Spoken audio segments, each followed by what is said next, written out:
ప్రజాపాలన సంకల్ప బలం సామాన్యుల సంతృప్తే సేవా ఫలం అంటూ సాగుతోన్న గౌరవనీయ ముఖ్యమంత్రి రేవంత్ రెడ్డి గారి సందేశం.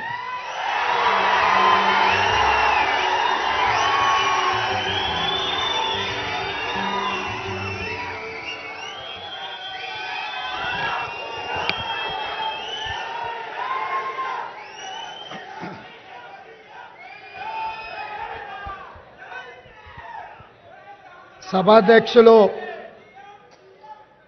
మంత్రివర్యులు శ్రీ జూపల్లి కృష్ణారావు గారు తెలంగాణ రాష్ట్ర ప్రభుత్వం తరఫున పద్మవిభూషణ్ పద్మశ్రీ అవార్డు గ్రహీతలను సన్మానించాలన్న ఆలోచన చేసి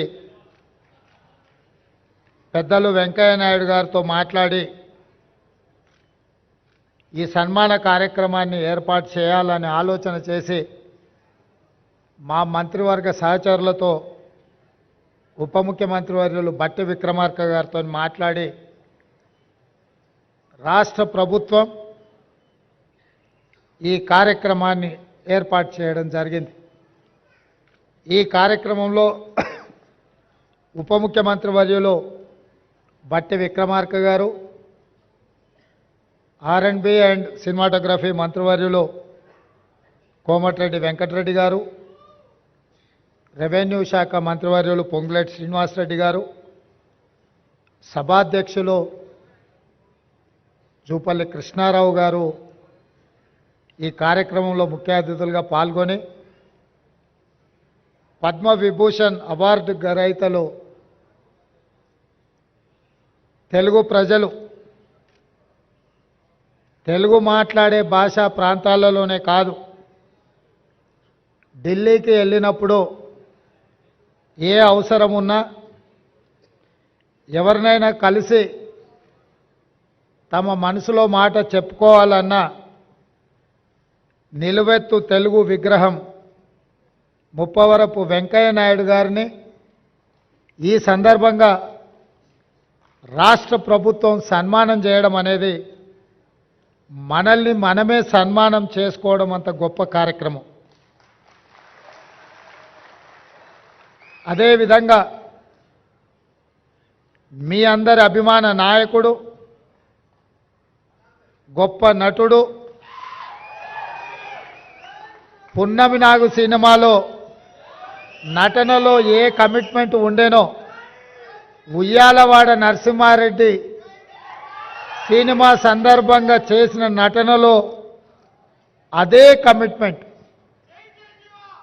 అంటే వారికి సినీ రంగంలో తొలినాళ్లలో అవకాశం వచ్చినప్పుడు ఈ అవకాశాన్ని జారవిడ్చుకోకూడదు, ఈ అవకాశం ద్వారా పైకి వెదగాలని, ఇండస్ట్రీలో నిలదొక్కుకోవాలని ఏ కన్విక్షన్తో కమిట్మెంట్తో వారు తన వృత్తిని చాలా గౌరవప్రదంగా కొనసాగించారో 46 సంవత్సరాల తర్వాత కూడా నటనలో వారి తపన ఈ రోజుకు అదే స్థాయిలో కనిపిస్తుంది.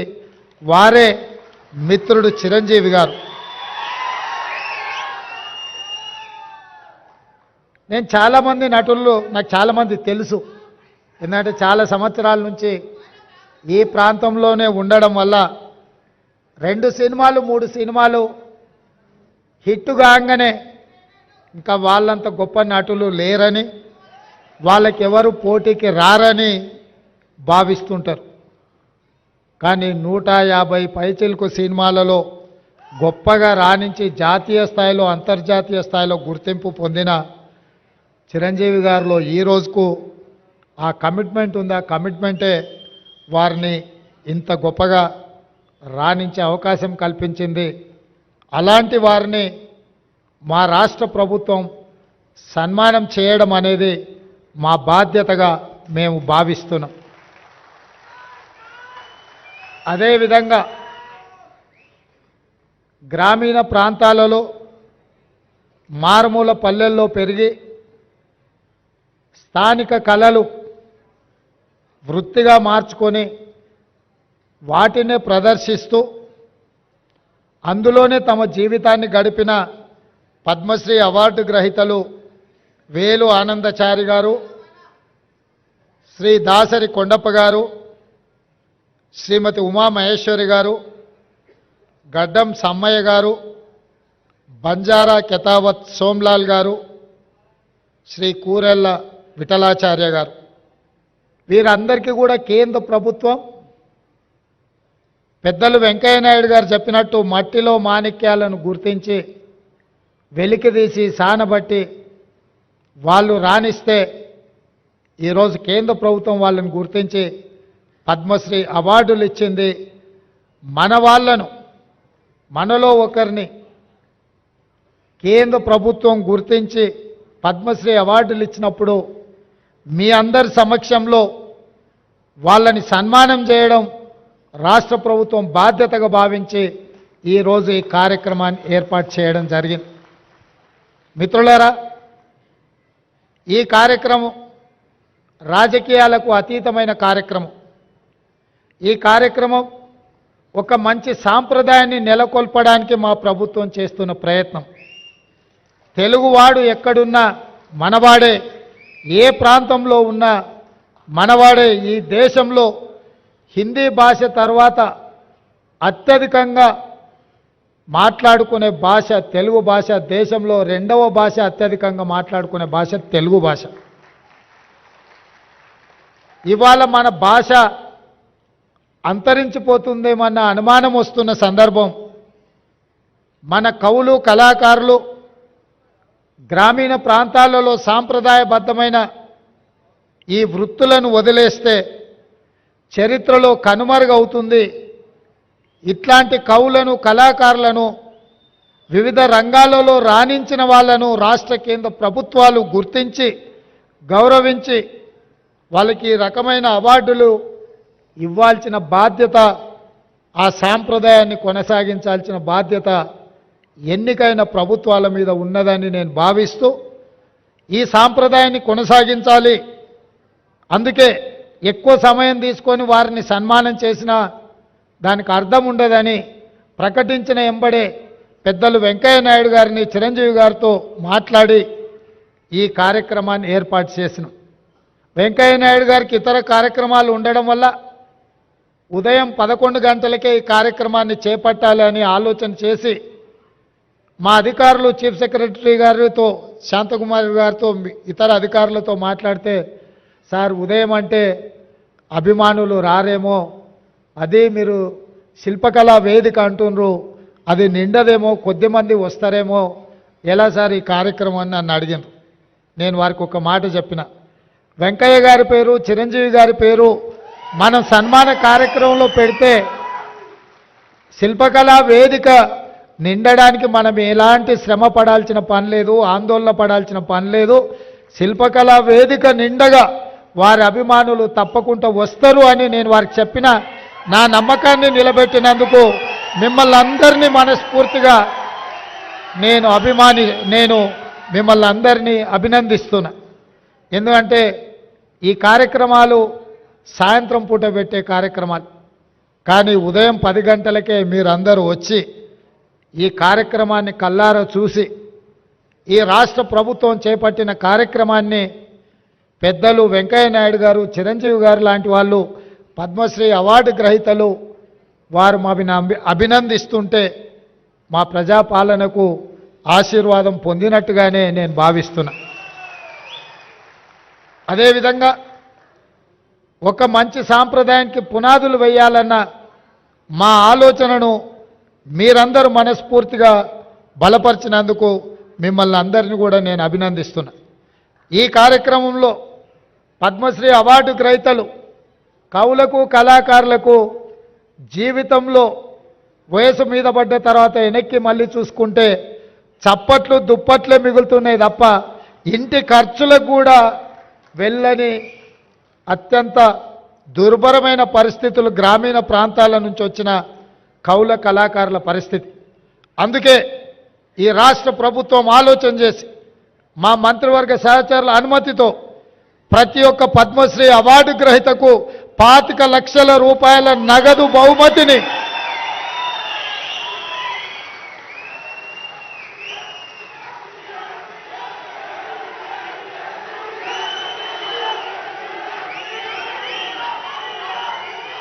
రాష్ట్ర ప్రభుత్వం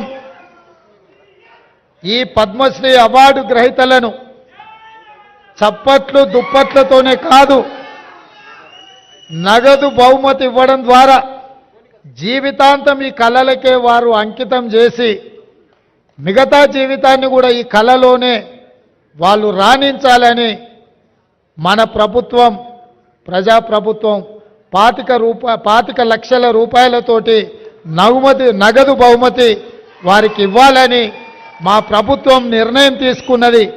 ఈ వేదిక మీదనే పెద్దలు వెంకయ్య నాయుడు గారు, మిత్రులు చిరంజీవి గారి చేతుల మీదుగా వారికి ఆ నగదు బహుమతిని ఇవ్వాల్సిందిగా వారికి విజ్ఞప్తి చేస్తున్నా.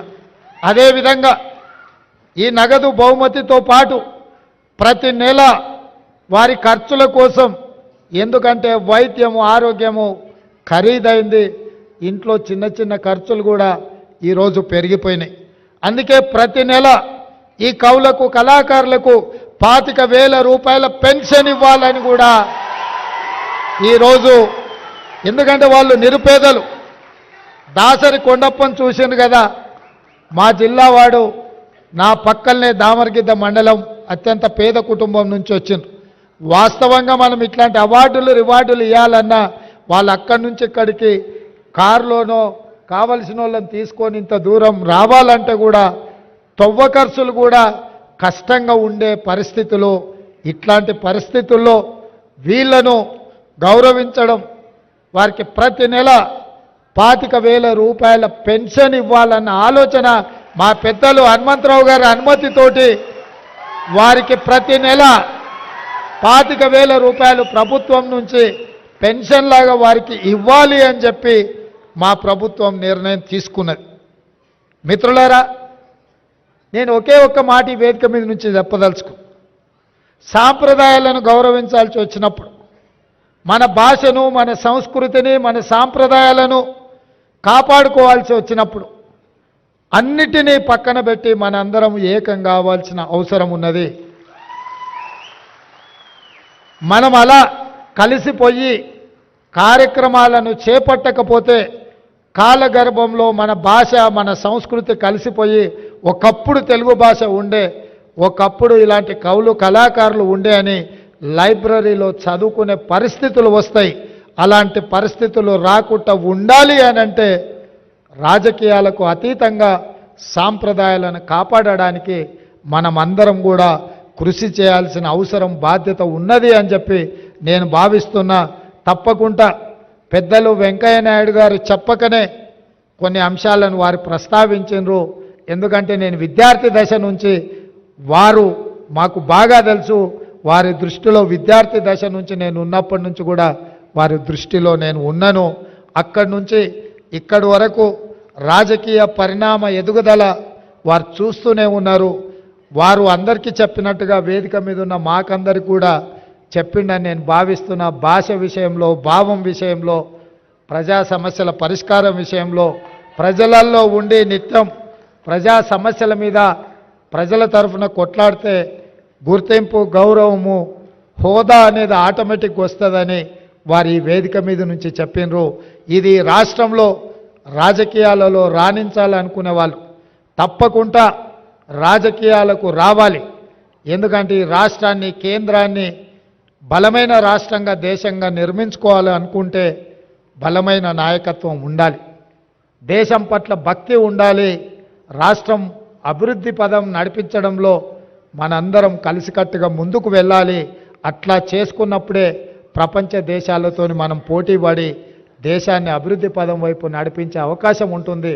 తప్పకుండా మీ ఆలోచనలు, ఎందుకంటే 1978లో విద్యార్థి దశ నుంచి మీరు మొదటిసారి ఎమ్మెల్యేగా ఎన్నికై కీర్తిశేషులు జైపాల్ రెడ్డి గారు అంతకంటే ముందే 3 సార్లు ఎమ్మెల్యేగా అయినా మీరిద్దరూ ఆనాటి ఉమ్మడి ఆంధ్రప్రదేశ్లో జంట కౌలలాగా ప్రతిపక్షంలో ఉండి పాలకుల మీద పదునైన భాషలో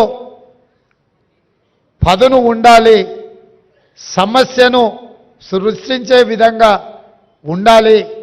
అలాంటి భాషతోని సమస్యని లేవనెత్తి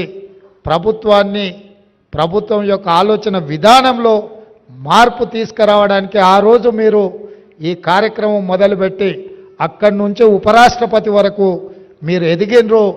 వివిధ దశలలో మీ పోరాటాలు ఈ ప్రాంత ప్రజలు, దేశ ప్రజలు చూసినరు.